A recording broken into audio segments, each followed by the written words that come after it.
Ladies and gentlemen, apes and sapiens alike, coming at you live from the heart of the Forbidden Zone. Put your hands together for Talk of the Planet of the Apes. Thank you, and hello everybody, and welcome to Talk of the Planet of the Apes. I'm one of your hosts. I'm Danny, and I'm here with my lovely co-host, Winter. Hello. and we're here to provide the internet with its first and only podcast where two people talk about movies, particularly the Planet of the Apes movies. No one has ever been brave enough to make a podcast talking about Planet of the Apes. We are the first ever two people to sit with microphones and talk about these. Right? Indeed. Exactly. This is our first ever episode of the podcast. We had a prologue episode, but this is technically episode 1. Mm-hmm. This is the first episode about the first Planet of the Apes movies, the hit film from 1968. All right, directed by Franklin J. Schaffner. Oh, Schaffner. Yes, written by Rod Serling himself. Your boy. Mm-hmm. Imagine, if you will, a planet of apes. That's what he did in 1968. And now we're here to talk about it. If you don't know and you didn't listen to the prologue episode, don't blame you. We just ramble for 30 minutes in it, but it's great. We get a little bit heated. It sets the tone. We debated a little bit of debate. But this is a podcast miniseries where we're discussing the original 5 Planet of the Apes movies. We talked a little bit about the book last week.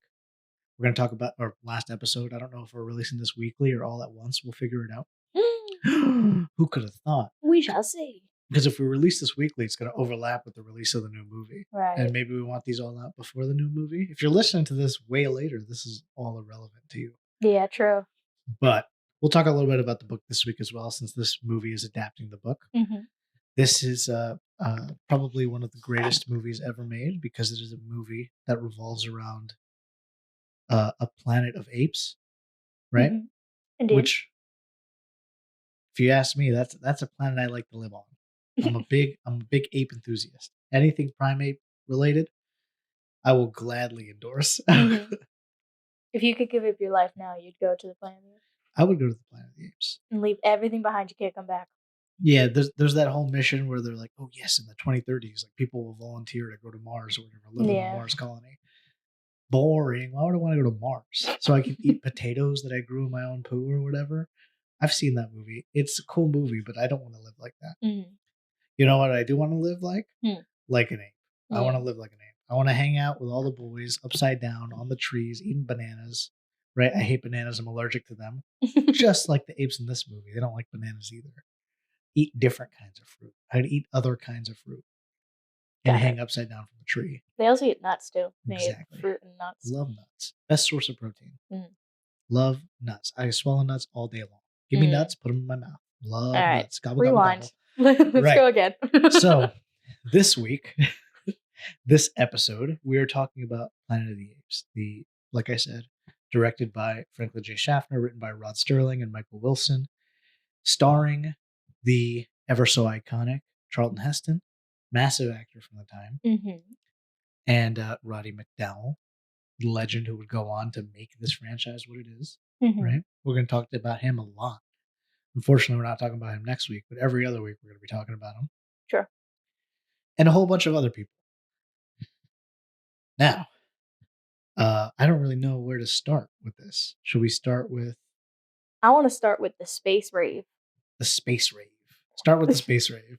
That is outside their ship. Right. Right before Taylor's about to go to sleep. Oh, we're going to start with the plot? Yeah, okay. We can start with the plot. I was going to think, do you want to start with the production history or do you want to start with the plot? Well, production-wise, I kept getting distracted because it looked like people holding like flashlights and glow sticks outside of the window. Right. I was like, that's not what space looks like. Well, they were going through a storm. Okay. They were going through a wormhole. Okay. I think before we get into the storyline of this movie, let's talk a little bit about the production history. I have a very brief little bit of notes here about like the making of this movie, the behind the scenes. So originally, producer Arthur P. Jacobs bought the rights to the novel, the Pierre Which Boulle novel. he's consistently the producer. Yes, on all it's he's credited on all the movies. Yes. That's one thing I noticed as well. And they pitched it around in the early 60s, right? But back then, science fiction movies were far from being taken seriously. Like science fiction movies were like ray gun movies. They were super low budget, Martians from outer space and Santa Claus and whatever. These are what Planet of the Apes movies were viewed like back then. And they really couldn't get eyes on this pitch to adapt this book. Right. Charlton Heston was attached kind of early on and used his star power as like one of the biggest actors in Hollywood to get this movie made. Right. Right, because he's in the Ten Commandments. He's in like all of these massive like epic movies from back then. I don't know if he's in Ben-Hur as well, but like this is a guy who's like Charlton Heston is huge. You think of like an old-timey actor. You think of a guy talking like this, smoking a cigar. That's Charlton Heston. The fedora. Right. And he sees this and he's like, this is a great script. It's written by Rod Sterling, the original draft from the guy, the progenitor of the Twilight Zone, the creator, the guy who wrote those episodes, the narrator at the beginning of every episode. Imagine, if you will. And he adapted the book, which was it was rejected largely because of the cost, because you're adapting the book, which, as we talked about last week, had like a New York City of apes. Right. But he obviously changed the twist, as we know, to "It was Earth all along," and you've done it. God damn you! You've gone and done it. Yeah, he which is something he actually took from an episode of Twilight Zone. There's an episode of Twilight Zone. I don't know. I think it's called shooting an arrow straight up or something. Oh, I think that's I know the that name one. of the episode, where astronauts, they go straight up and then they come back down into Earth, and it's thousands of years later, and they think they're on an alien planet, but they find they're in Nevada and they see a sign pointing to like Las Vegas this many miles away, Tucson this many miles away. Yeah. And it's the same twist. Like, you've gone and done it. And he just took that from the episode Twilight Zone and supplanted it to the end of the Planet of the Apes script. Because, in all fairness, it makes for a much more interesting twist. True. Over time, eventually, I guess they convinced Fox Studios that if they could finance a test, this is a part that I think you would be into because it revolves around a lot of makeup stuff. So Jacobs got the director, Franklin Schaffner. He's like a very political director who's making a lot of movies at the time, like a lot of like trial movies and stuff like that.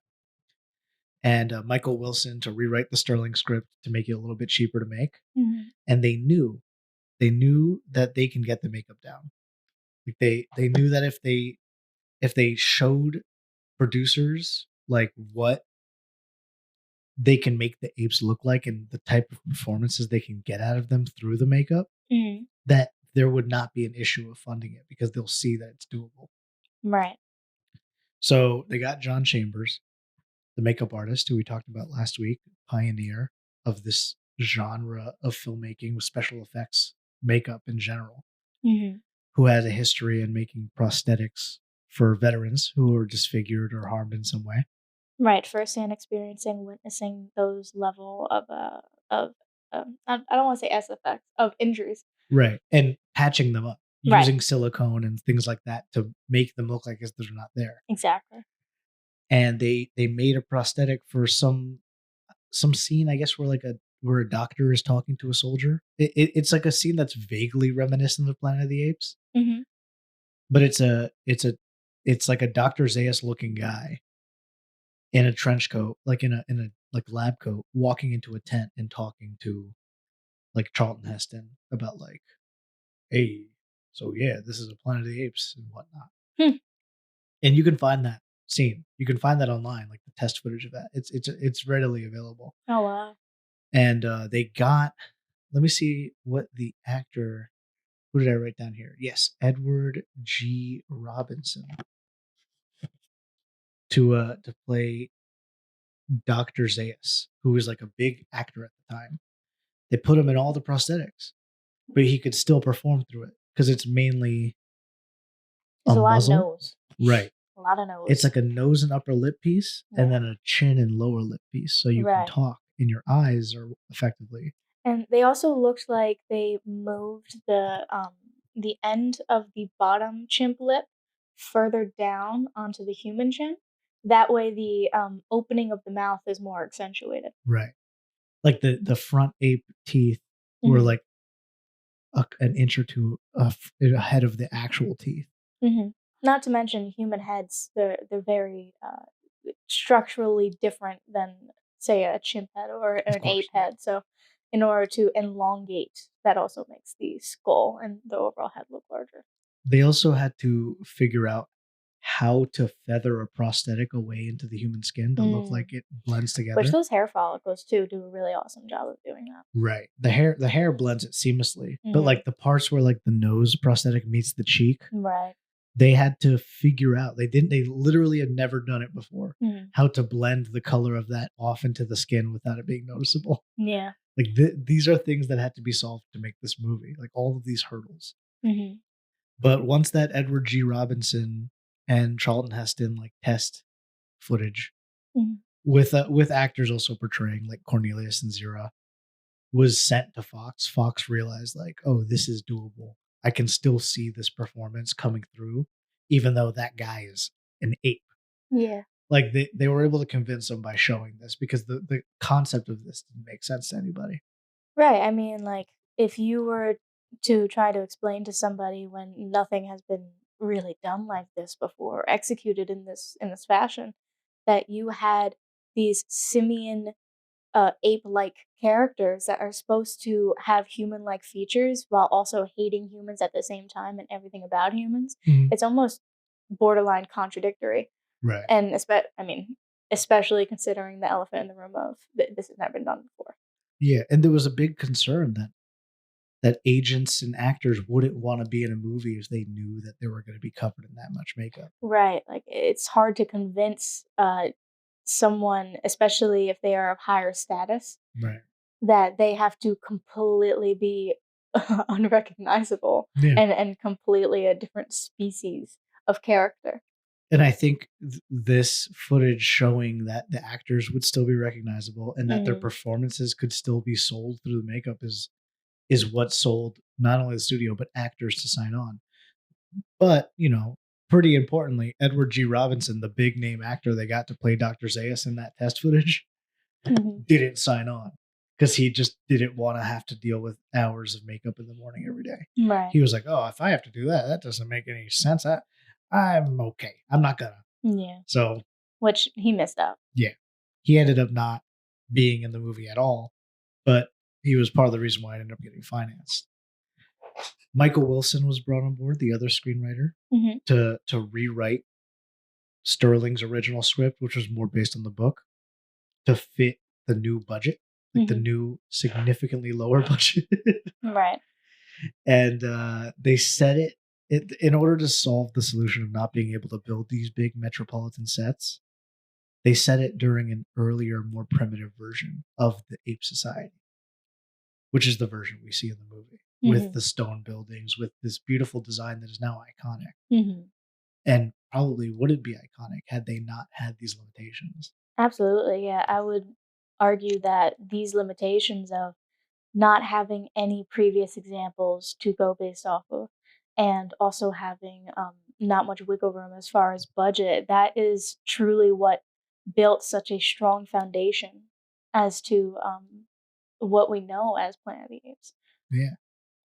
And obviously all these actors and all these people that are like all these other makeup artists Mhm. have never done anything like this. Right. So while filming the movie, people had to be constantly learning and constantly problem solving Mhm. to keep up with this new way of filming. Which that level of engagement, you can really tell when you have a engaged crew based on the final product, Right. based on the actual movie that goes to the screen.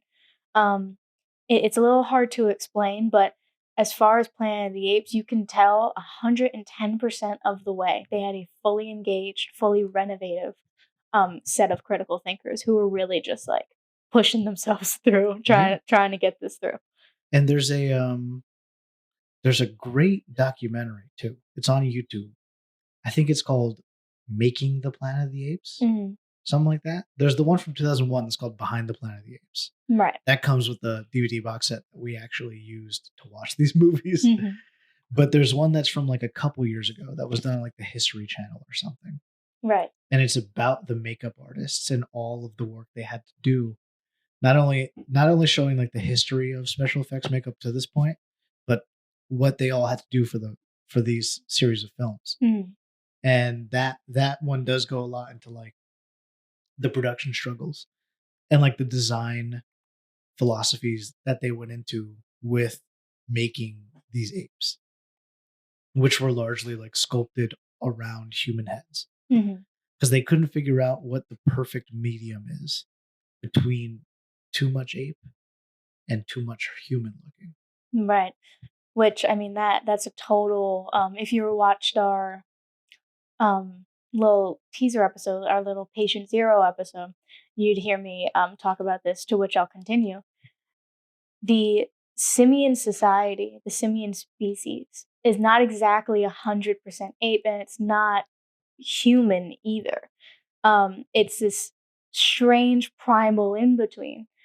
And it's really interesting to see, like, through that execution of the SFX and the makeup as well, they're taking that into account. Like, they realize that it's not 100% ape. And that's where you lose me in the newer films, where they realistically make the make the apes look very, very ape, but with human expressions. But human expressions is not enough, because they're not just carrying out ape-like procedures anymore. They're carrying out human-like procedures. Right.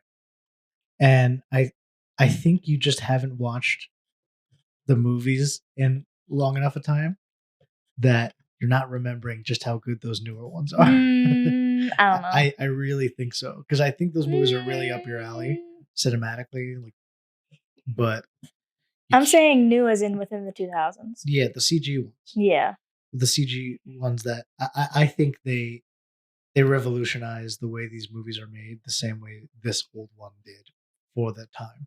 I wouldn't say that the older movie. By the way, in our Patient Zero episode, you said the lack of technology. I wouldn't say lack of technology. I would say different technology. Right. It's a different execution. The limitations that they had are what made the iconic imagery that we still today like know from the series. Because back then, like, they were just figuring it out, which is what I think the reason, a big reason why I think the Rise of the Planet of the Apes kind of ones work, which this is not an episode about those, so we can keep this brief, is because those feel like they're also figuring it out, but with a new millennia of technology, if that makes sense. And when you approach it with that mindset, you can see how much these movies share in their like DNA. Yeah, because I mean, essentially, these films are the formulation of that DNA. Right. It's the laying of the foundation. It's the actual renovation that is behind the future techniques. But then the future techniques are almost completely replaced by a new execution and new technology. And I feel like you lose something there. I also think that a fascinating thing about this movie in particular, 1968 film, is that it sits on the crossroads between new sci-fi, what sci-fi would become over the next couple decades, and what sci-fi had been. So, like, sci-fi and literature had always been very, very political, very poignant, very like, it was written by these edgier authors that were a little bit more punk rock and stuff like that. And the movies were not as much that. The movies were more like for children. They were more low budget. They had more like, they weren't taken as seriously. And because of that, it's like this mixture between like this underground upcoming of like sci-fi literature and like this sneaking of like people who were into sci-fi movies who were not being taken seriously meeting at this one point. Because after Planet of the Apes, things change. Things start to go more in the direction of Star Wars because of Planet of the Apes. However, something else came out in 1968, the same exact year as this movie, that has a very, very different tone, but is arguably an even larger turning point for science fiction in like artistic history. Do you know what movie came out the same year? I'm not sure. Tell me. 2001: A Space Odyssey. Oh, okay. Yeah. So 2001: A Space Odyssey comes out, and it's like the first like quote unquote like grown up sci-fi movie. But that's funny because the final of our 5, Battle of the Planet of the Apes, that's supposed to take place in 2001. Yeah. Yeah, interesting. Yeah, That that's is, true. oh my god, timey-wimey stuff. Oh my god. But yeah, the film, the Stanley Kubrick like masterpiece, 2001: A Space Odyssey, is coming out the same year as Planet of the Apes, the other biggest science fiction movie of the year. But the receptions are very, very different. Yeah. Planet of the Apes is a huge hit, especially with families and children and stuff, because it is this Twilight Zone-esque, like mystery, kind of like interesting movie that notably sold a lot of lunchboxes and stuff like that. I would also argue that Planet of the Apes is more, I guess, for the family because it has something historically speaking to provide. It has a moral. There's a moral for every movie. I'm going to state what moral at the end of each episode I think is the key takeaway from this film. But also another aspect as well that I just want to touch on that you were discussing before is how sci-fi was viewed as like childlike. Right.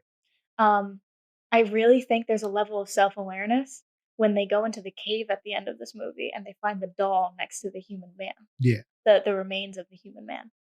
And I think that's a fascinating little Easter egg that you could totally dive deeper into, symbolically speaking. Right. Like how aware they were of not being taken seriously. Yeah. And because they were low budget and because the tone of these kinds of movies, like science fiction writing largely took itself very seriously, even when it was being satirical.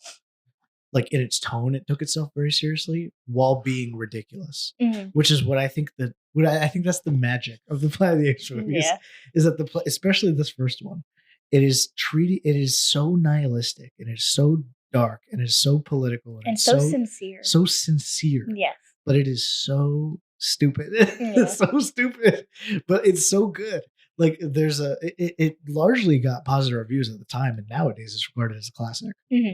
But like even at the time, I have a quote here from the New York Times that is saying that it is no good at all, but it is fun to watch.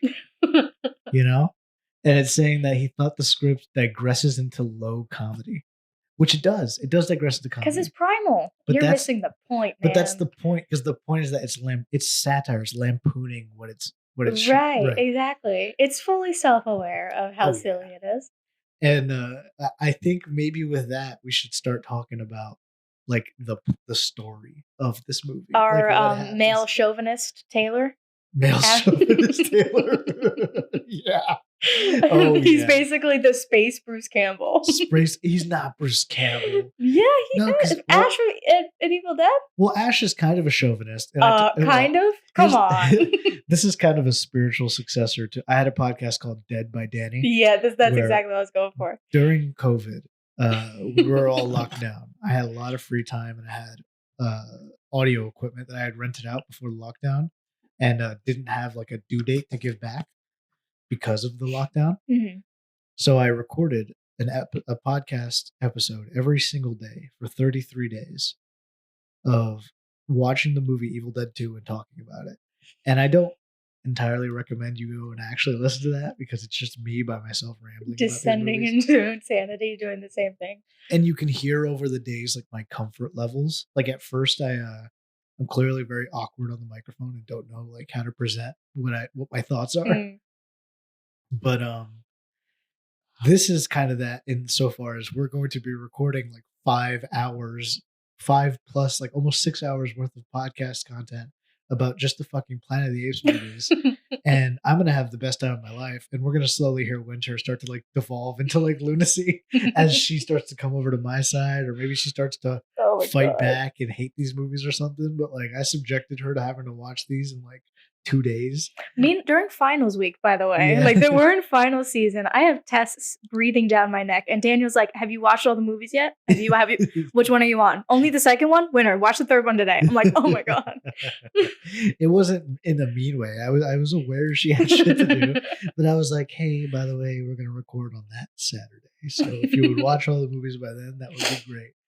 Mhm. But we're so far like 20 something minutes into the first episode, we're still going good. Yeah, we're good. But yeah, all that to say, much has been said as to whether or not Ash is misogynistic or just dumb or just like a himbo. And I feel like there's a lot to say about whether Taylor is Oh my Taylor God. is misogynistic. Absolutely. Absolutely. And he's kind of a himbo. And he's like, haha, yes, totally. So okay, I want to talk about this. So let's talk about the beginning of the movie. It is kind of the setup of this movie is amazing. I love it. Mhm. It's the most ridiculous 1960s sci-fi bullshit. Astronauts sent off into cryo sleep. Of course, it's the most arrogant like astronaut of all time is the captain. Yeah. Charlton Heston, just chugging back cigars. Watching him tumble down a rocky hill was also very funny. Oh right. Oh wait. So okay, yeah. Yeah. So they crashed down on this planet Mhm. in a scene that I think is actually like the helicopter shots of like the spaceship in the water and stuff like that Mhm. are so cool. So cool. Like for a movie, like a low budget 60s sci-fi movie. Oh, and to touch base on that too, this is going to be the beginning of me talking about symbolically what water means to this franchise. Really? Yeah, Yeah. I have a whole argument about You have a whole bodies take? of water. So I'm just going to introduce that slightly, and then I'll let Dan continue. God, I didn't know anything. Well, that's the big thing. We haven't talked about these movies at all in Yeah. preparing for this. That's true. But yeah, like these sweeping shots that are now like iconic, like this landscape over in like Southern California and Nevada, Right. that are just gorgeous. I think they're so cool looking, Mhm. and it's just like what movies looked like. Like Yeah. what movies just looked like when you filmed them outside back then. They look like that, and that's Yeah. so I don't know. I think that's awesome. Meanwhile, the one woman character introduced in the movie, Who was also supposed to be the Eve to the three Adams, apparently. Right. She's on this Stewart, she dies. She's on the spaceship because these three men and this woman are going to another planet to populate, I guess. I don't know. So she's already there How to is be that like gonna work? a body. She's Ugh. already, even And though then, she's like like, a doctor. It's so also in that same tone of male chauvinistic. They made her like die in her sleep in the Dies. ugliest way possible. Well, what happened where she is- like just sinks into her little coffin. So they what happened is they all go into cryo sleep for like 2,000 years. Mhm. But her cryo chamber got cracked. Like it Yeah. wasn't sealed. So she died and she decayed for hundreds of years. She looks like a mummy. So by the time they find her, she's like 700 years dead. Yeah. Like she's like the remains of a But not decomposed, like slowly decomposed, like Right. space level decomposed. like she's like started to become a raisin of a woman. Ugh, like a prune. She's a prune. And it's very freaky looking. As a Yeah. kid, when I watched this movie, that was like the first thing that I was like, oh, this is gonna be scary. Yeah. It never gets that scary, I don't think, in the first movie again. No, I don't think so. But, But the one thing that did, because there are some very eerie things about this film that yeah. I don't think are supposed to be, but they come off that way. right. One of them being when Landon, his name's Landon, Right. places the American flag on the rock, and there's that zoom in shot on Taylor menacingly laughing for too Yeah. long. Well, that's the thing is that so one thing that I like about the first like 20-30 minutes of the movie, Yeah, not a single ape. Mhm. For like 30 minutes, no apes, it's these, just planet. these astronauts exploring this planet. They're going camping, they're going swimming, they're smoking cigarettes and cigars. Yeah, They're just like old-fashioned men. Oh, but they have an Indiana Jones rock moment where a boulder chases them. That is true. They do have an Indiana Jones rock moment where Yeah. a boulder chases them. But they're fucking around, and they don't even have like, Taylor does not give them a moment to mourn Nope. that everyone that they've ever known is dead. Never. Like when the guy is putting the American flag down, like Winter said, like it zooms in on Charlton Heston, and he's like, Imagine the troll face. Yeah, he's all chin. He's screaming, laughing, just like, oh my god, what an idiot! There's no reason to do that. Oh, and on top of that, the first 30 minutes is also to establish how dangerous this landscape is. Right. There's thunder, lightning, but no rain. Right. That was fascinating. Just from the heat. And it's like, okay, so there's Earth-like characteristics to this weather and to this landscape. Right. However, there's something odd about it. It's not bright. There's something odd. I like how back then all you had to do to come across as an alien planet was to be like in Nevada. Mm-hmm. It was just like, yeah, Southern California. Like, yeah. Whereas nowadays it's so recognizable as like where they film all these like old sci-fi movies that to us it's like, well, that's where they filmed the old sci-fi movies. That's the big cliff that they always film at. That's the, like, you know what I mean? And on top of that, you're saying like a half an hour, they're just looking around, screwing around. 24 minutes in, they discover the scarecrows. Yes. So I wanted to talk about that. So, but before we get to that, I just wanted to, like, Taylor, I think, is meant to show like the arrogance of humanity. Yeah, definitely. Like, I think the way he's acting is meant to show like humans are arrogant. Yeah. Like he's almost cartoonishly arrogant in a way where like even his other astronauts aren't acting like that. And that's, I think, intentional. Mm-hmm. It's not something I especially remembered in the book, but it's something that is like iconic about this movie is how arrogant he is. There's also like there's a magical aspect to the fact that the 3 men survived. Right. Because that magic number 3. So if Taylor was the arrogance, Landon is the hope of humanity, and I would argue, Dodge. He's like the intelligence. Right. He's the one who's quietly witnessing and observing and taking everything in, and he's the voice of reason. Which sucks considering he gets immediately fucking killed. Dies, which is interesting symbolically because the voice of reason gets killed. Right. Landon, the hope of humanity, gets mutated. It's lobotomized. Literally, and the arrogance survives. Right. But I think he's meant to be portrayed as arrogance just so that the audience like understands like humanity has gotten to a point where they're so arrogant and they would do this nuclear like apocalypse that we talk about later in the movie. It's something that the movie is like heavily criticizing. But yes, like you said, they find these like scarecrow like effigies to show like there is some sort of intelligent life here. Yeah. They also like get their clothes stolen. Yeah, and that's because Taylor was like, to hell with the scarecrows, because he finds a waterfall. Right. And all of them are like, let's take our clothes off and go swimming. I know, I love it. Only one of the most primal things I've ever seen. No, I think the movie Alien in 1979 introduced the idea of having like intelligent protagonists in a movie that's like supposed to be scary. Right. Or supposed to be mysterious. And you never see a movie where people act this fucking outwardly stupid nowadays. Because nowadays the audience is like, the audience is smarter. Is smarter than that. Yeah. But back then there was a genuine like innocence and like ignorance to this type of stuff. Yeah. Like no one was thinking like, well, yeah, I guess if nothing matters because everyone we know is dead, the one woman who could ensure the future of survival of humanity is also dead. I would say the reasoning, the groupthink has evolved. Right. Their only reason to be there is gone. They have nothing to live for anymore. Gone. They're just like, I guess now we just hang out and we smoke and we just vibe. Right. Like there's like, what else is there to do? There's no one to mate with, so. Exactly. So like they I think a part of it is that they know that they're doomed anyway. So they're like, fuck it, why don't we just go swimming? Fuck it, why don't we just go rolling down the hill? Like, you know what I mean? Yeah. It's a level of like, it's nihilism. Like Taylor is so like nihilistic about this that he's like, nothing matters anymore. Oh, and they also discover what look like dandelions. Right. And they all surround it like life. oh, Yeah. life. They think, they're Yeah. like, there it is. We found it. There's life. It's literally just like dandelions. Yeah, just hanging out. This pollen. I'm getting allergies. This is Yeah. this is a weed. Mhm. But yeah, I mean, once they're swimming and they got no clothes on, The mute humans are the ones who take their clothes. is it? Yes.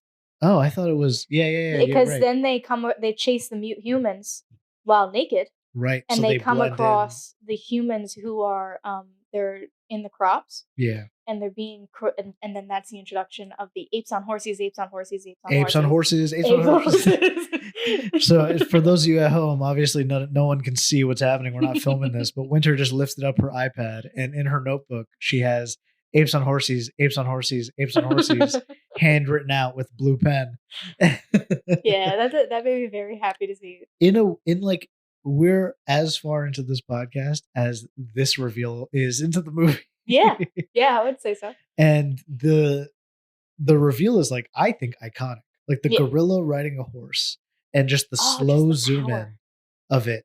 Yeah. And like the realization of like, oh shit. Yeah. Because like they find life before this, but they're other humans and they're acting like animals, and they think, oh, it's like primitive. And it's they like, also have no speech. Right. Too. They think it's maybe Stone Age, like early society. Right. So they realize like maybe we're not fucked. Maybe we could reproduce here. We could teach these people. But this revelation, Taylor doesn't say it that way. No, Taylor, he's like, I'm gonna be the king. Exactly. Which is also like very interesting because I won't get too deep into it, but reference to the last film that we'll be discussing in our 5th episode, Caesar says to his son all the time that he'll be as tall as a king one day. So that's a consistent thematic thing that comes up in dialogue. Right. Yeah. And then this opening scene is I think is pretty iconic. Humans trapped by apes on horses. That apes are hunting humans. Yeah. Like they're hunting them like they're game. Yeah. Like they're shooting them. Dodge gets shot in the fucking head. No, he gets shot in the back of the neck. Oh, right. And then he falls off a cliff or something, right? No, it's he's getting chased. He gets shot in the back of the neck, and then Taylor's about to run past him. Taylor gets shot in the throat. And he gets shot in the throat, and he falls next to Dodge. Right. And that's when he realized that Dodge is gone. But then he gets captured. Right. So he gets shot. But he can't talk. He gets shot in the neck, so he can't talk. Just like his all the vocal other cords. humans. So they have no reason to suspect anything. Dodge is dead, and Landon also gets kidnapped. I think he gets whacked in the back of the head or something. Yeah, but regardless, it's interesting to see that Taylor. The irony of he was just talking about how he's going to overthrow all these mute, stupid humans, right? And he becomes human-like people, and he becomes just like them. Yeah, a mute, stupid human. Yeah, which is pretty based and epic. Now he gets placed in like a little prison, a little captivity with to a be experimented woman with Nova. Who they made eye contact in the field before they were captured. Right. So that way you know she's the main character. Obviously. You know that she's like the new female character introduced. Which is funny. To the male chauvinist. I will say this about Nova. I don't know what it is with these future Planet of the Apes movies. We're not going to talk about it technically because we're not covering it on this season or this miniseries about these old movies. But why has there been 3 more iterations of Nova in the recent movies?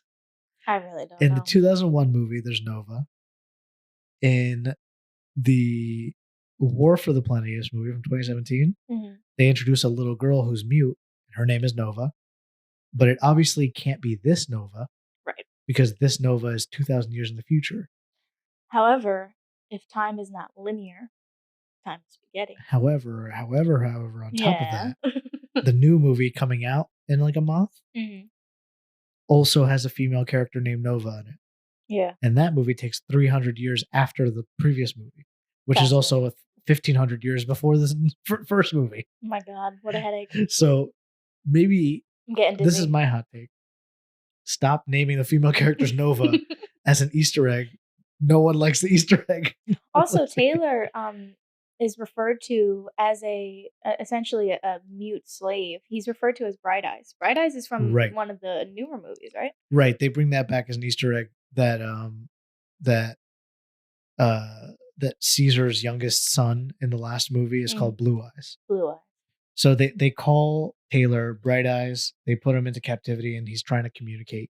Yeah. He's trying his best, and I think this stuff is all great. This stuff is like genuinely tense. I think. Mm-hmm. I think this all still it holds up incredibly because it's that feeling of like it feels nightmarish. You're being essentially treated like cattle, and you don't know what's coming next because you're surrounded by these individuals who are just medically curious, but they don't care whether you're dead or alive. However, I think this is where a lot of like the really dense political stuff starts to come into place. Absolutely. Because 1968 was also the year that Martin Luther King Jr. was shot. Yeah. This is the height of the civil rights movement. Charlton Heston himself was involved in the civil rights movement. He was a big advocate for that kind of stuff. Mm-hmm. And the way he is being portrayed here is as if this blonde-haired, blue-eyed man is being put into slavery by another species. Like it's taking the race out of it and making it like he's being treated like an animal by aliens, essentially. By aliens to him, right? Yeah. Apes, all this it's like it's showing how monstrous this is when you take race out of it and you show just how objective, like if objectively speaking, if an alien were treating you like this, no matter what your race was, you would find this abhorrent. Yeah. It's almost like it's showing the audience, like maybe people who were ignorant to the plight of the civil rights movement at the time, like how horrifying this stuff looks. Yeah. Being sprayed with water hoses by cops and soldiers. Mm-hmm. Right? Like it's super poignant. It's super. By the way, Caesar does that in Battle for the Planet of the Apes. Right. Yes. Which I think is intentional. He does that to the mutant humans. And I think this instead of shooting them, which he had the option to shoot them, but he didn't choose to. So. But which, you know, it's still not great. It's not great. And if anyone at home is thinking that I'm a crazy little psycho Looney Tune for saying that this ape movie is deeply political. Oh, it is. I have a quote here from the director of the film himself when referring to the movie, saying that he thought of it as, quote, more or less a political film with the science fiction elements coming last. Mm-hmm. And Rod Serling, the director of the creator of the Twilight Zone, the guy who wrote the script, he, when talking about his approach to writing science fiction and allegory and like how stories are told. Right. He wrote, the worst aspect of our time is prejudice. In almost everything I've written, there's a thread of this. Man's seemingly palpable need to dislike someone other than himself. Mm-hmm. Right? So if you're watching something like this, and you don't have to think, obviously you can watch a movie however you want. Right. But if you want to think deeply about this, coming from the perspective of the artists at the helm of this movie, they're trying to impart on you this allegory in the script and in the directing of like prejudice and how awful this is and how we're treating our fellow man and how we have to like, there's some sick, evil part of us that has to treat someone as less than us for some reason. And that's the root of all evil, I guess. Well, in Battle of the Planet of the Apes, one of the most well-established laws is ape does not kill ape. Exactly. However, those laws, as seen in this film, in particular, Planet of the Apes, the first one, when they're in the courtroom in front of the council, where the spokesperson for both religion and science, it's the same department. Yep, exactly. Makes sense. The lawyer argues that these rights belong to apes; they don't belong to humans. Right. I think the movie does a really good like 1-2 kind of job here, like a really good pass off, as if like this part right now, where Taylor is quite literally made voiceless, and he is trying to communicate his plight and his writing truth in the sand, like trying to do anything. But he's treated as less than the whole time, and it's very clearly a racial allegory, I think.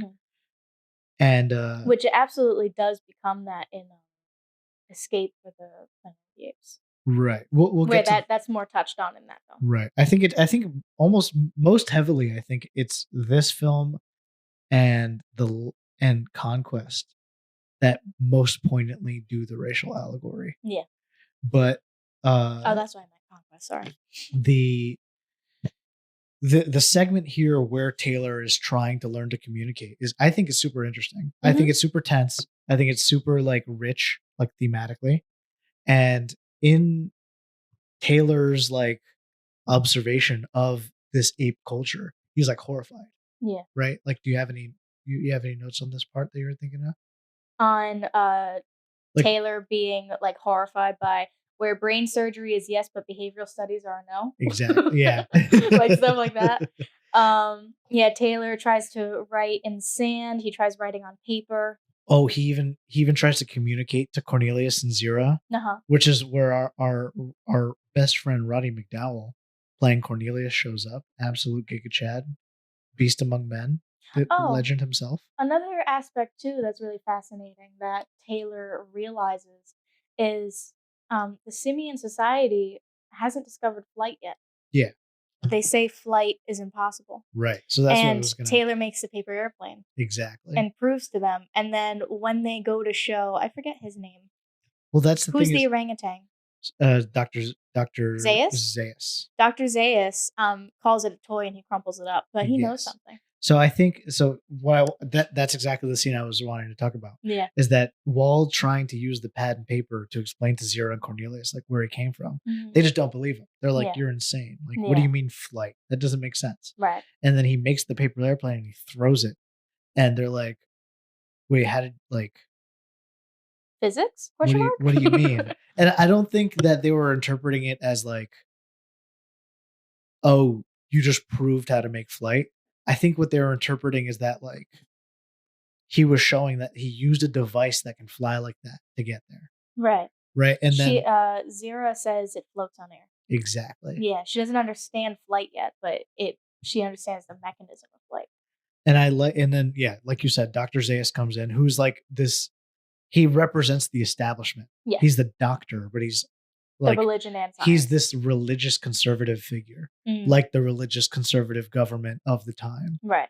Right. And there's this whole thing where he's like, all right, well, this is bullshit. I don't want anyone to know about this. By the way, I'm going to chemically castrate that guy, cut his balls off. And then I think this is the moment where Taylor is like, I got to get the fuck out of here. And basically, Dr. Zaius is well realizing that Taylor is essentially the answer to all of Zira and Cornelius's questions as scientists. Right. But he will do anything within his power to stay in control of the information of the society in order to not create mayhem and keep the peace of worshiping these laws. It goes against his propaganda. Absolutely. It goes against his like the propaganda of the government and the religious establishment and there. The theory of apes once being human is an absolute no. Yeah. Because they're like, no, humans are animals. It quite simply doesn't make sense. Which is ironic. Considering how a lot of religious people view evolution. Which I think it's very on the nose there. I think it's intelligent there. Yes. It's intentional. But in this moment, in Taylor's like escape, he finds that Dodge has been taxidermied. Mm-hmm. And it's so scary, like seeing it like with his eyes, glazed over. And we get to see a lot of Taylor repeatedly trying to the rest of the movie is effectively just Taylor trying to escape over and over and over. It's a madhouse. A madhouse. Well, yes. So yeah, he runs outside and he's screaming. He's like, whatever. They capture him in the net. Mm-hmm. See, I think this scene is sick where he's running through Ape City and like jumping off Oh, and he shit. interrupts the ape funeral and the child comes and finds him. Right. Yeah. Like I think this is such like an interesting insight on like what this world is. And also it's fascinating to see culturally that the apes realize death and they have their religion. Right. Which essentially Caesar is like, I would say like a figure of it.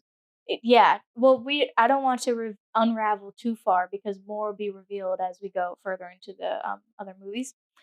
But he is definitely like the poignant statue and image of religion and the law. He's the image of everything that they know. There's also the figure of the lawgiver who's like very like posed like Jesus with the hand up and everything. And the lawgiver serves as like their religious like like, what is the word? Like their icon, The their Messiah? idol. Like their statues and their stuff Yeah. is the lawgiver with the handout and the scroll. Also, just a side note, production-wise, did So you pretty. pick up on the chimp noises in the soundtrack? Yes. Yeah, the I th- chimps singing Yeah, where it yeah. goes, "Woo, woo," like, that you hear it. I was like, "Oh my god." Well, yeah, that Jerry Goldsmith score is like I think it's Yeah. iconic. I think it's great. It doesn't, unfortunately, it doesn't have like that theme that you expect from like an old sci-fi movie, Mm. like that thing that you can hum. Right. But I think for the movie it works so well. Yeah. And in this moment, one of the most iconic moments in the entire franchise, maybe in like one of the most iconic lines of movie history too. Mhm. They try to capture Taylor. Mhm. They put him in a net, Mhm. but they put their stinking paws on him. Mhm. What does he say? Get your stinking paws off me. Get your stinking paws off me, you damn dirty ape. Mhm. Which, in another way, in a shortened version of the sentence, is no. So, just as a thought. Listen, what I have to say about that is get your stinking paws off me, you damn dirty ape. Just Mhm. one of the best things. Just one of the Yeah. best lines. It's delivered so like poignantly. Yeah. Like, you know, like it has the same gravitas that Charlton Heston has in like Soylent Green, for example, Mhm. when he finds out what Soylent Green is. Mhm. When he's like, Soylent Green is people, and they're taking him away and all that. Yeah. It's that 1960s style of acting where like you're stoic for a really long time and you're manly, Mhm. and then you snap and you scream and you act insane all the time. And at that point, you're prioritizing just getting out of that circumstance over anything else. Like, Right.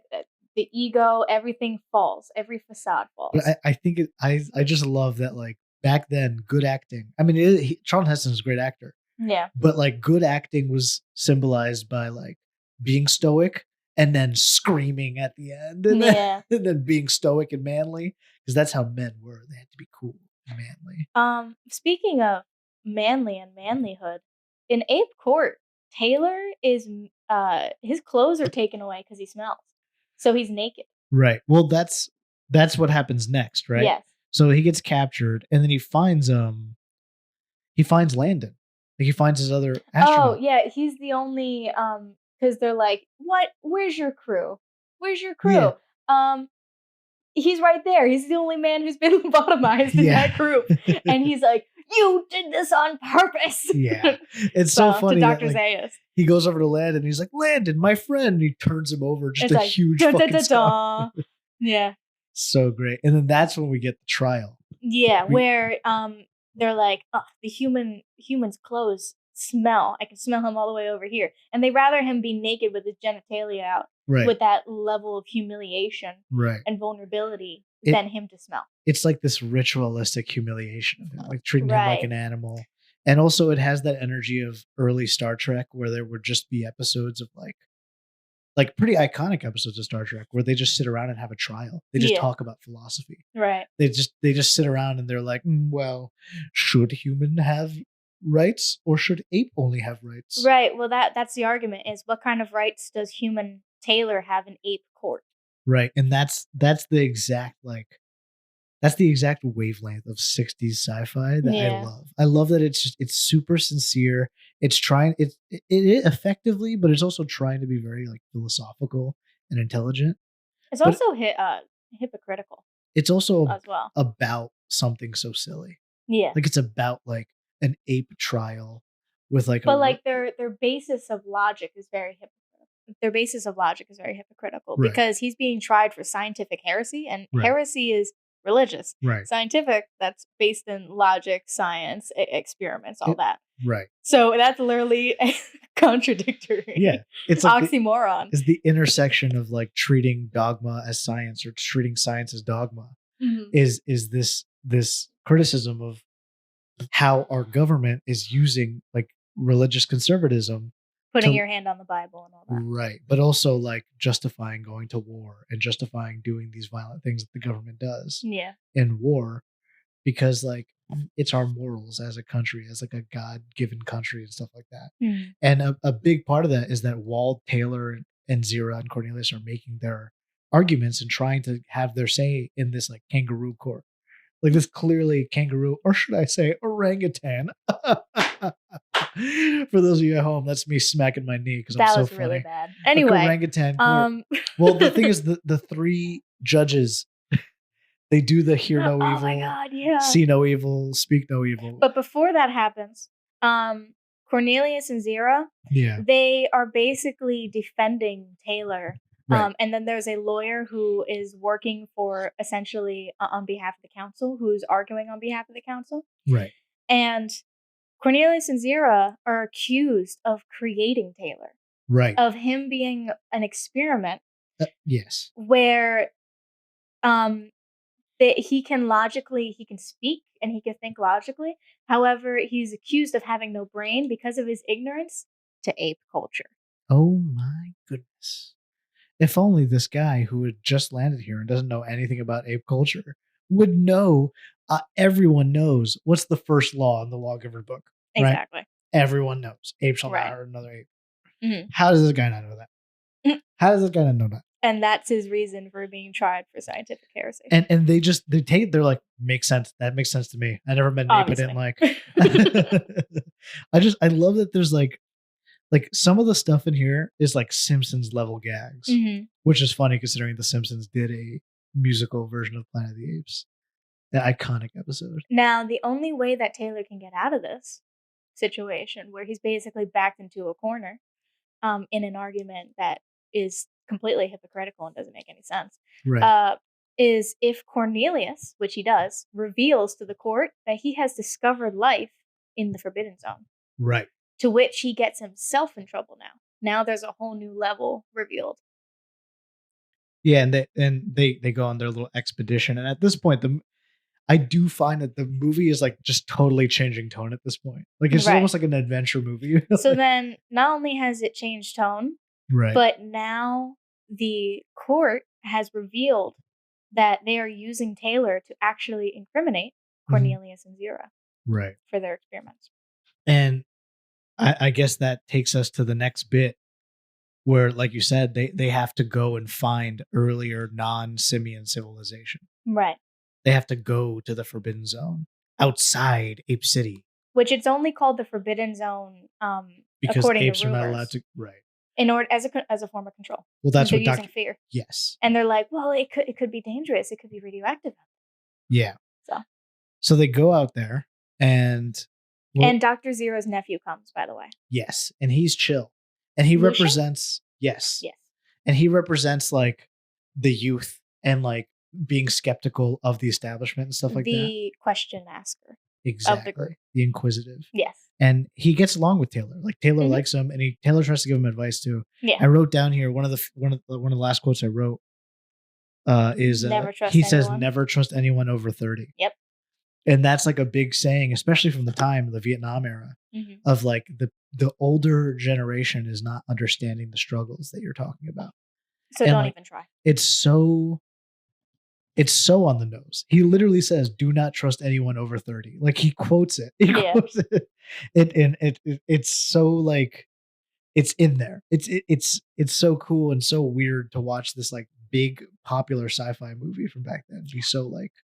There's also political. This funny little quip, also having to do with symbolically speaking what an older person looks like. Right.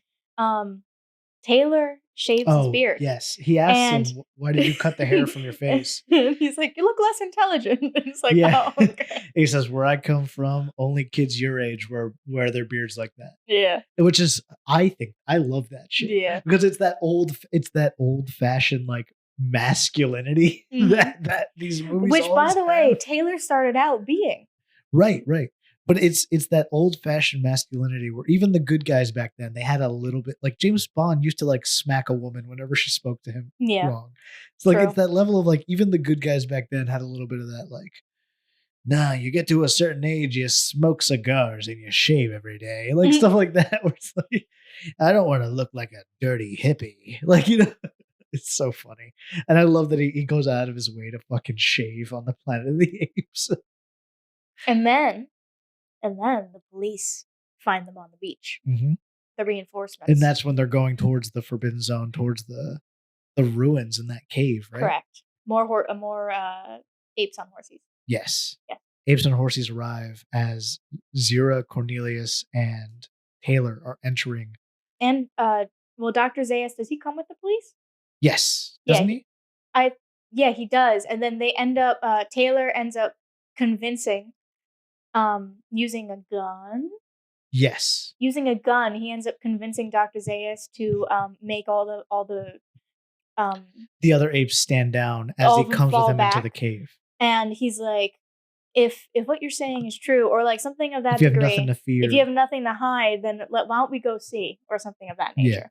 So that was the only way that was going to establish the peace and keep Taylor from shooting Dr. Zaius' head off. Yeah. So. I mean, shooting Dr. Zaius' head off wouldn't have been that big of a deal. True. I would have done it. Would have been easy. Oh, to show Cornelius the theory about fossils in order to prove it. Right. Because now Cornelius is in the doghouse because he went on a venture that was not allowed. Yeah. So, then the doll. That's when they find a skeleton holding a human doll. And Taylor is like, oh, Nova holds the doll and the doll says mama. Well, at first they pick it up and he's like, check that out, bitch. Yeah. And Dr. Zaius is like, we have human dolls. Like, that's not a big deal. And then she squeezes it and it says mama. And he's like, human speaks. He's like, Dr. Zaius, would your kind make a human doll that speaks? And then Taylor is like, this human skull has false teeth, eyeglasses, and a heart valve. Yeah. Human weaknesses. Exactly. So. It's fascinating. And this is like the part of the movie where you start to pick up on the fact of like, oh, wait a minute. These are humans. Is this planet Earth? Winter, is this planet Earth? Oh, I think it's something like that. I think we need to let these two humans go further into the Forbidden Zone. I also wrote Western shootout noises, LMAO. Like the ricochet because they shoot in the ricochet. Like, boom. Yeah.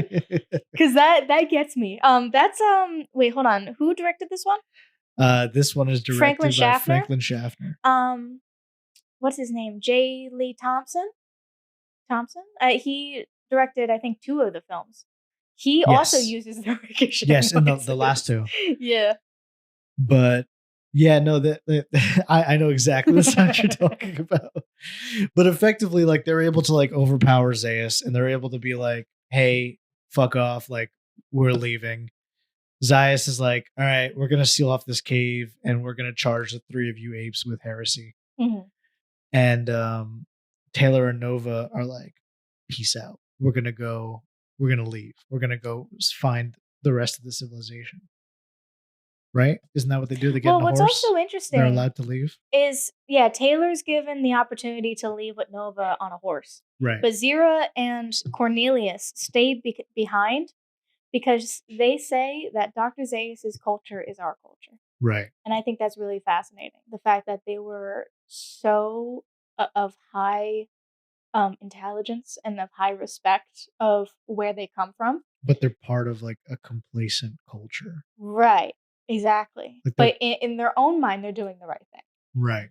Well, they did the right thing for him, but they still are looking down on him as like, oh, but he's just a human. Right. Exactly. There's still that level of ignorance to like, it's not 100% equality. Right. And Taylor is essentially the human messiah that Dr. Zaius has been waiting for. Right. And he knows of the human's history and wrote it on the scrolls to preserve the ape-ity. Mm-hmm. Like the Ape Society. Yeah. Oh my God. That's worse than anything I said. No, we'll just cut that out. No, and then there's the iconic shot of Taylor discovering the Statue of Liberty. Well, yes. So they're riding for a while. And at this part of the film, actually, they filmed all the stuff along the beach in Miami. Uh-huh. So they'd film everything over in California and Nevada, that area. Which it was very pretty. Yeah. And they Very filmed pretty. it on like these cliff sides in Miami. It looks very pretty. And funnily enough, they cut this out of the movie, and I think this was a good idea. Was that they filmed a bunch of stuff where Nova was wearing like a fake pregnant, like she was pregnant. Yeah. They filmed a bunch of scenes where Nova was pregnant, and I think it was Charlton Heston who was like, "Hey guys, maybe like just hear me out. Maybe it's weird if me, like an intelligent man from Earth and all that stuff, impregnated this woman Yeah. because she's effectively like a child, or like she's effectively like They're on mentally different levels of intelligence and not only intelligence but also just development. I would argue. right. Developed. Yeah.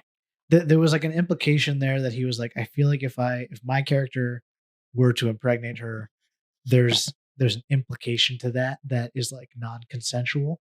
Especially how he was like, there was this one exchange in this montage of them on the beach where he's like, Nova, Nova. Well, And trying to he's teach trying her to to teach her talk. how to speak. Right. And she just keeps pointing at him. He's like, I know, me Tarzan, you Jane.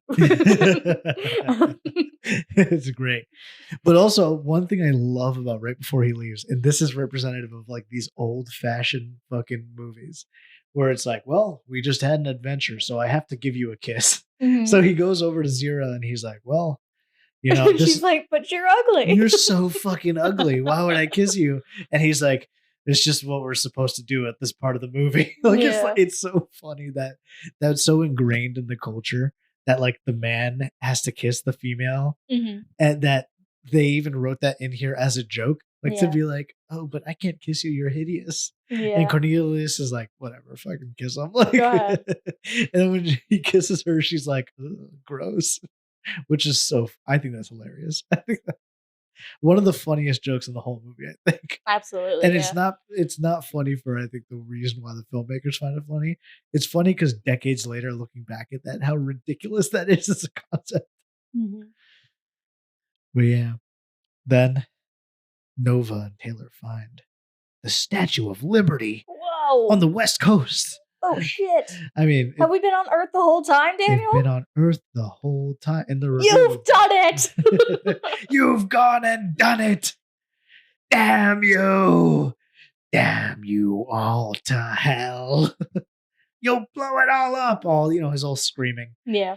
But so good. Love this scene. Yeah. It's so incredibly shot as well. Mhm. Like the Gorgeous. camera like on the crane going over like the Statue of Liberty's head from Mhm. so high up. And just to circle back to my little introduction to bodies of water, symbolically speaking, they crash land into the ocean. Right. And on Like a lake or something, right? it's a large body of water that is yeah, I guess I wouldn't say it was necessarily like in the beach area. There's trees around and Yeah. stuff. It was in like a valley.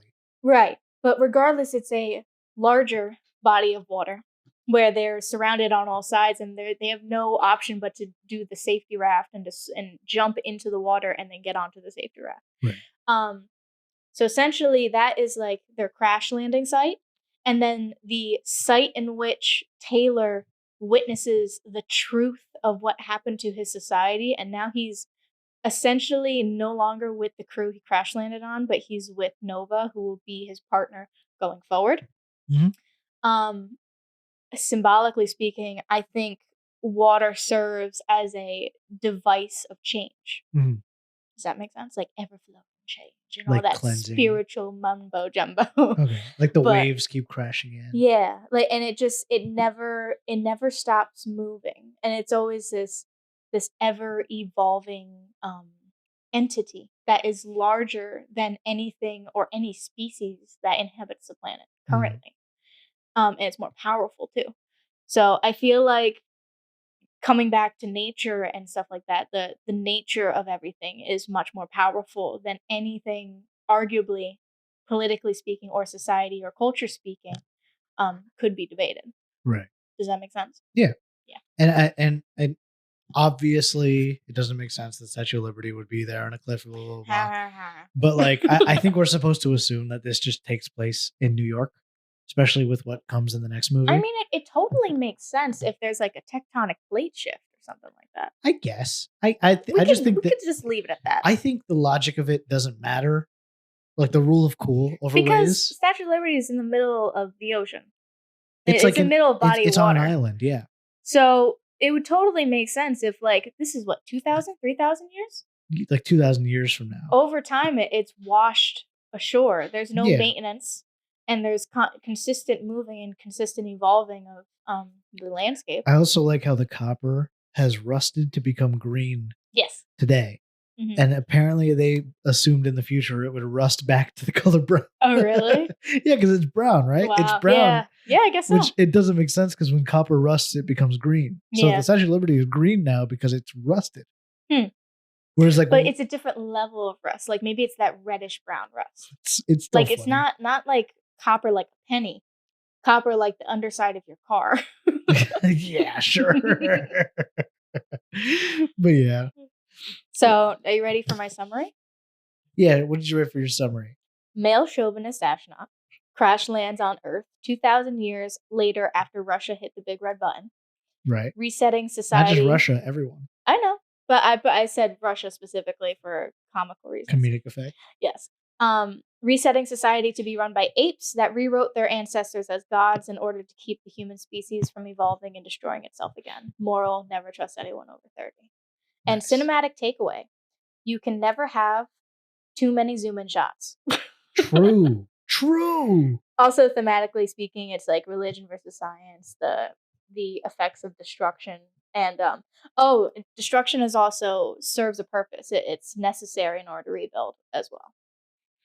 Yeah, those things all sound good. I also think that one thing the film is reflecting on is the idea of mutually assured destruction. Yes. Because we're in like the height of the Cold War era at this point. Mm-hmm. One thing everyone is scared of, like at the time, is like the idea of nukes just wiping out humanity. Right. That kind of like vibe of like Fallout, like the 50s and 60s, like, oh, nuclear blast drill, get under your desks, like stuff like that. And like the idea of like films like Doctor Strangelove, which are about like comedies about mutually assured destruction, and like that is something that is very subliminal and not necessarily subliminal. It plays into the plot of the movie, but it's not drawn as much attention to because I think the anxieties of the people at the time were already it was shorthand for that. Like the idea of seeing the Statue of Liberty there, you don't have to say how it got there. You could just say they did it. They blew it all up. And you would get the gist of it. Like the characters get the characters seem to understand the implication of that. And which this one is supposed to take place in 3978. You have a nothing. Don't look at that listeners yet. At home. Don't look at that I just briefly glanced over at Winter's notebook and her iPad, and she seemed to have drawn a timeline out, which is a lot more than I had done for this because I realized at a certain point the timeline didn't make sense. But I think seemingly Winter here has made sense of it. So in the coming episodes, be ready to hear more about that because that looks awesome. You didn't see anything. I think this is a perfect movie. What? Really? This is a flawless, perfect film. I gave it a 7.5 out of 10. That's insane. Okay, listen, here, give me the benefit of the doubt. Okay, this is the first film that I watched of the 5. Okay. So this is also the foundation. Right. I was like, well, I don't really want to give it too high because what if I liked one of them more? So now seeing all 5, I would give this one an 8. Okay. I'll give Fair. this one an That 8. is fair. That is fair. Because there are other ones within the first 5 that I like love. More? Okay. That I love. This one I like because it lays the foundation great sense of humor, very self-aware, but again, Taylor and like that whole storyline and everything. After seeing all the movies, I didn't care as much for the astronaut aspect of it. I really liked learning about like the actual inner workings of the planet and in the simian society. Lore. Yeah, exactly. I want to get more into like the Caesar timeline. Right. Those are my favorite ones. As far as like this planet being introduced and the fact that society's gone, all that everyone knew is gone, I think it's absolutely necessary. I think this is a necessary movie to lay the foundation. And I'm happy that this was the first one that they started with. but there are ones I like. Fascinating. For me, I think this movie works like perfectly on its own. Yeah. And I think Oh, yeah, it's like the perfect standalone science fiction film that is perfect in every single way. Although I understand it's silly and stupid and flawed constantly, Mm-hmm. but that doesn't impact how perfect it is. It's so like it's exactly the film that is like so fun to watch and like exactly the film that it is trying to be. It is like funny, it's tense, it's interesting, it's thought provoking, and it's full of apes, Yes, which is always good in my book. true. And Well, I'm gonna just spoil something for you. A lot of these movies are full of apes. I know it's so good. It's my favorite thing. You're in your glory right now. Yeah, this is exactly where I want to be. But yeah, we're at the end of the podcast, like in the last episode, we'll do our rankings where we Yes. rank in order which ones we like the most and what order we like them. Absolutely. But I don't really do the number ratings. That's not like something I think about often. I do Letterboxd, and on Letterboxd I do stars sometimes, and this one is easily 5 stars for me. But if you wanna see more of our hot takes on that, you can follow us over on Letterboxd. It's just our names. Our Instagrams probably have them linked there somewhere, True. which we cover at the end of the show in the outro, Yes, we do. Which we're approaching. which I think we're about to get to right now. Is that episode 1? Episode 1 is winding down to an end. Everybody at home, if you enjoyed listening to this episode, please leave a subscribe and a 5-star rating on your podcatcher of choice. Mm-hmm. If you enjoyed listening to any of us ramble, you can find more of our film and creative work as well as our film and opinions and stuff on social media. Indeed. On Instagram in particular, I am DCR Films. That's my page where I post film stuff in winter. And I am at Cinematic Witchcraft. We have other pages, but you can find us through those main pages. True that. You can also find us on Letterboxd and all those other stuff. But if you're interested, you'll know how to find it. Just go to the Instagrams, DCR Films and Cinematic Witchcraft. You'll figure it out. If you're actually You'll be interested, okay. you'll be fine. You'll be fine. But thank you for listening to the first episode of been a Talk time. of the Planet of the Apes. And we'll see you again next time.